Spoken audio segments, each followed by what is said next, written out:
इसी दिन को पाने के लिए हमारे वहाँ लाखों लोग फांसी पे झूल गए, जेल चले गए, उनका आप मजाक उड़ाए हैं वहाँ ना पहुँच के। आपने उनको ठेंगा दिखाया है, उस भारत माँ को लज्जित किया है आपने। जहाँ से ट्रंप को जवाब मिल रहा था, पाकिस्तान को मिल रहा था और दुनिया को हमारा प्रधानमंत्री जवाब दे रहा था, वहाँ यह आदमी दारू पी के और झूम रहा था राहुल गांधी। ये देश का सच्चाई है कि राहुल गांधी इस देश के साथ नहीं चल सकते। विदेशी माँ से पैदा हुआ बच्चा कभी देश हित में सोच नहीं सकता है। यह मैं नहीं कह रहा हूँ, चाणक्य लिख के गए। बंटवारे में आजादी के समय कितने लोग मारे गए, यह जाके कभी किसी कांग्रेसी से पूछिएगा। 14 लाख लोग मारे गए। उसके लिए किसको दोषी मांगू? जवाहरलाल नेहरू, महात्मा गांधी, कांग्रेस, किसको मानूं? उन्होंने कसम खा रखी है कि कांग्रेस को जब तक रसातल में नहीं पहुंचा देंगे तब तक वो मानने वाली नहीं है। आपका क्या नाम है? सुधीर पांडे। सुधीर जी, एक बड़ी बात यह है कि राहुल गांधी भारत जोड़ो यात्रा निकाल रहे हैं। संविधान को बचाने के लिए कहा जाता है कि हम संविधान के रक्षक हैं, पर वो स्वतंत्रता दिवस जैसे कार्यक्रम पर आमंत्रित होने पर भी वहां नहीं पहुंचे। इस पर क्या कहना चाहिए? नहीं, उनका स्वतंत्रता 14 तारीख को खत्म हो गया था, तो 15 तारीख को क्यों जाएंगे? 14 तारीख को उनका खत्म हो गया था सर। 14 अगस्त को तो जो है पाकिस्तान का स्वतंत्र आप देखे नहीं थे? वो गए थे 15 अगस्त को गए थे अपने पार्टी ऑफिस में, और 15 अगस्त को गए थे तो इतना पार्टी मनाए थे, इतना गांजा लिए थे या दारू पिए होंगे, आंखियां सूज गया था। 14 अगस्त को मना लिया, पूरा पार्टी मना ली 14 अगस्त को।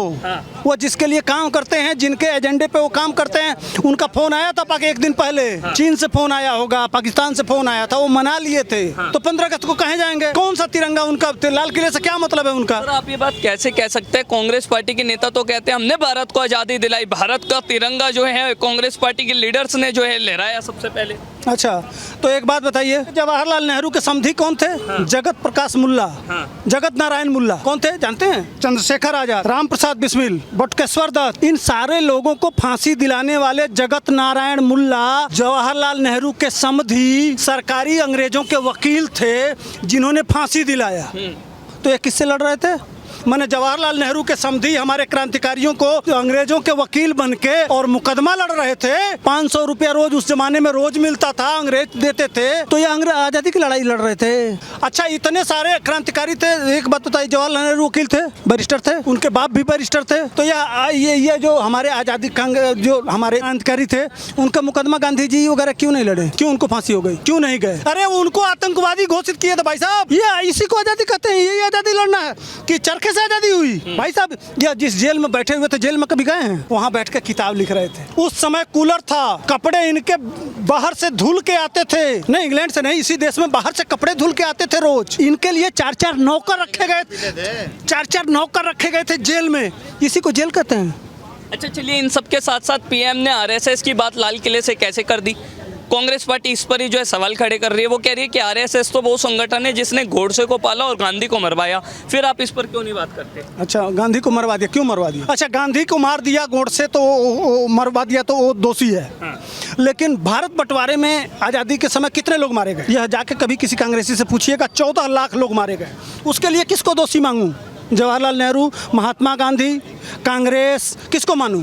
अच्छा, एक बात बताइए, कांग्रेस को बनाया किसने था? सर वो ह्यूम 1885 में एक अंग्रेज ने इसकी नींव रखी थी। तो अंग्रेज की पैदाइश है ना, कांग्रेस तो अंग्रेज की पैदाइश है। एक और चीज बताऊं, आज हमारे भारत पे 50% जीएसटी लगा है। ट्रंप के सदन को क्या बोलते हैं? टैरिफ। हाँ, टैरिफ लगा। उस सदन को क्या बोलते हैं? कांग्रेस। जिन अंग्रेजों ने हमारे ऊपर गुलामी करी, उसके सदन को क्या बोलते हैं? कांग्रेस। और हमारे वहाँ इन जितने अंग्रेजों की व्यवस्था है, उस पार्टी को अंग्रेज बनाने वाला, उसको भी कहते हैं कांग्रेस। तो हमारे देश को अंग्रेजों ने भी कांग्रेस बना के लूटा। आज अमेरिका कांग्रेस बना के लूट रही है, और एक कांग्रेस पार्टी है जो इस देश को 70 साल से लूट रही है। अच्छा, आपको लगता है राहुल गांधी को भी जो है कभी ना कभी एक बार मौका जो है लाल किले की प्राचीर से झंडा फहराने को मिले? नहीं, लाल किले से वो संभव नहीं है, वो संभव नहीं है। ना ना ना ना ना, यह देश इतनी बड़ी गलती करने वाला नहीं है। इसलिए कि विदेशी माँ से पैदा हुआ पुत्र कभी इस देश के हित में सोच ही नहीं सकता। यह मैं नहीं कह रहा हूँ, यह चाणक्य लिख के गए। विदेशी माँ से पैदा हुआ बच्चा कभी देश हित में सोच नहीं सकता है। यह मैं नहीं कह रहा हूँ, चाणक्य लिख के गए हैं। और उसका दुष्परिणाम आप रोज देखते हैं कि वो देश के साथ अभी देखे हैं सिंदूर में। जो पाकिस्तान सवाल भारत से पूछ रहा था, वही राहुल गांधी पूछ रहे थे। जो अमेरिका कह रहा है कि हमने वो करवाया, हमारी देश की इकोनॉमी डूब रही है। जो दुनिया के हमारे देश से जो चिढ़ते हैं, हमारे देश को कमजोर करना चाहते हैं, उसी मुद्दे को उठाते हैं राहुल गांधी। क्यों? कौन सा डीएनए है उनका? कौन सा कारण है? उनको जवाब भी दे सकते थे। आप कभी देखा है राहुल गांधी को कभी पाकिस्तान के नेताओं को जवाब देते हुए, कभी करारा जवाब देते हुए देखा है? ट्रंप को कभी ट्रंप के खिलाफ कभी बोलते हुए राहुल गांधी को देखा है? चीन के खिलाफ कभी आवाज उठाते हुए देखा है? गलवान से लेकर जितना जगह हुआ है, कभी एक कोई बयान दिखा दीजिए कि हमारे देश के दुश्मनों के साथ राहुल गांधी मुखरित होकर उनको बहुत। पांडे जी, आप कड़ा विरोध करते हैं कांग्रेस पार्टी ने जिस तरीके से कल लाल किले का बॉयकॉट किया।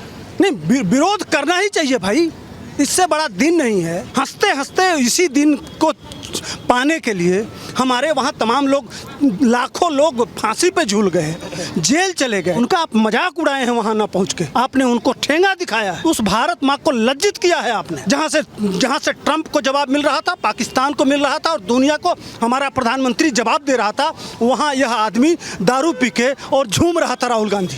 क्या बात करते हैं? ठीक है, आपका क्या नाम है? मेरा मुकेश ठाकुर नाम है। मुकेश, क्या कहना चाहेंगे? कल देश भर में जो है 79वां स्वतंत्रता दिवस मनाया गया, राहुल गांधी को भी आमंत्रित किया गया था, वो वहाँ पर नहीं पहुँचे। देखिए, पहली बात तो अगर मैं बोलूँ, सच बोलूँगा तो राहुल गांधी को भी बुरा लगेगा और उनके चमचों को भी बुरा लगेगा। जब उनकी सरकार था तो मनमोहन सिंह अकेला जाते थे झंडा फहराने के लिए 15 अगस्त पे, दिखते नहीं थे कभी भी। सोनिया गांधी कभी कभी दिख जाती थी, राहुल गांधी कभी नहीं, क्योंकि वो तो फॉरेन में पढ़ाई करते थे। ठीक है, जब चुनाव आता था, जब आ जाते थे कि हम राजीव गांधी के पुत्र हैं, हमारे माता जी को, हमारे पिताजी को हमें वोट दीजिए। ये देश का सच्चाई है कि राहुल गांधी इस देश के साथ नहीं चल सकते। क्या कारण है? वो तो भारत जोड़ो यात्रा निकालते हैं, तमाम देखते लोकसभा में स्पीच देते हैं तो कहते हैं भारत माता की जय, ऐसे तमाम नारे देते हैं, उसके बाद भी क्यों नहीं पहुंचे वो? जिसकी माँ पादरी, जिसके, वो फिर वही वाली बात है ना कि जो माँ, जिसकी माँ फॉरेन की हो, वो भारत के लिए कैसे सोचेगा बताइए ना। इस देश में अगर मैं पुराना इतिहास में खोजूं तो अशोक सम्राट के जो दादी थे ना, वो फॉरेन के थे, हेलेना। ठीक है, उनके पुत्र थे, इस देश के राजा नहीं बने, क्योंकि जो विदेशी आए ना, इस देश का कभी भला सोच नहीं सकते, अपने हित के लिए सोचेंगे। अभी आपने बोला कि वो लाल किला पे क्यों नहीं गए? अरे वो लाल किला पे क्यों जाएंगे? उनके आका पाकिस्तान में बैठे हुए हैं, उनके आका बांग्लादेश में बैठे हुए, उनके आका चाइना में बैठे हुए, वो चाइना पार्टी करने जाएंगे, बांग्लादेश पे कुछ नहीं बोलेंगे, पाकिस्तान पे कोई टिप्पणी नहीं करेंगे, और उनके अभी जो मौसा है, अभी नया नया मौसा बने हैं ट्रम्प साहब, उन मौसे पे भी कुछ नहीं बोलेंगे। पर कोई दिक्कत नहीं है, मत बोलो आप, उसके लिए हमारे मोदी जी हैं। इनको जवाब देने के लिए अकेला मोदी जी काफी है। और सुन लीजिए,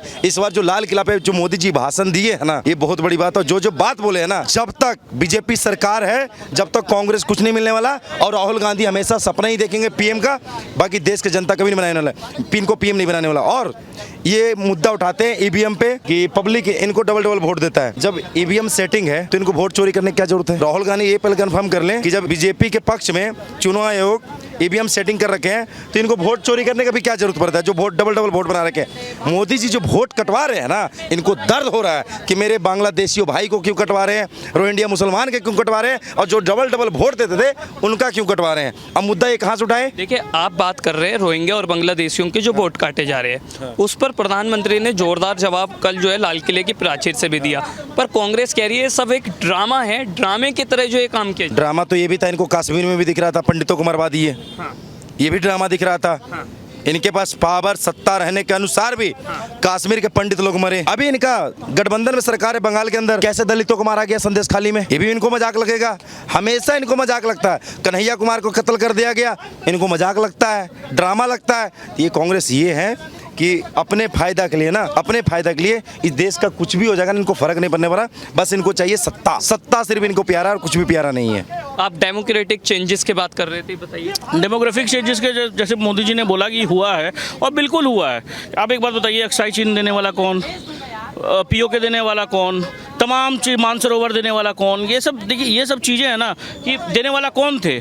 आज क्या बोलते हैं, वीटो पावर जो परमानेंट मेंबर जो हमें मिल रहा था, हम नेहरू ने बोला कि चाइना को दे दो, और चाइना ने क्या किया, हम पे वार थोप दिया। तो ये सब चीज़ें तो सर हमने देखी है ना। बात यही है सर, छोटा सा ये मुद्दा है कि डेमोग्राफिक चेंज जो हो रही है, ये जो क्या बोलते हैं, जो हमारे देश में घुसे जा रहे हैं घुसपैठिए और ये सब चीज़, तो इसको बंद करने के लिए बात है कि विपक्ष कब एकजुट आएगा।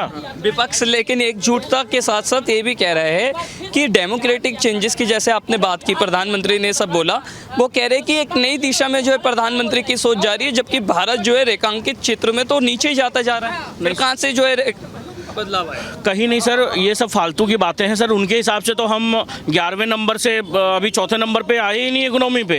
उनके हिसाब से 11वें नंबर पे हम तो लगता है 100वें नंबर पे चलेंगे, उनके हिसाब से ये लगता है।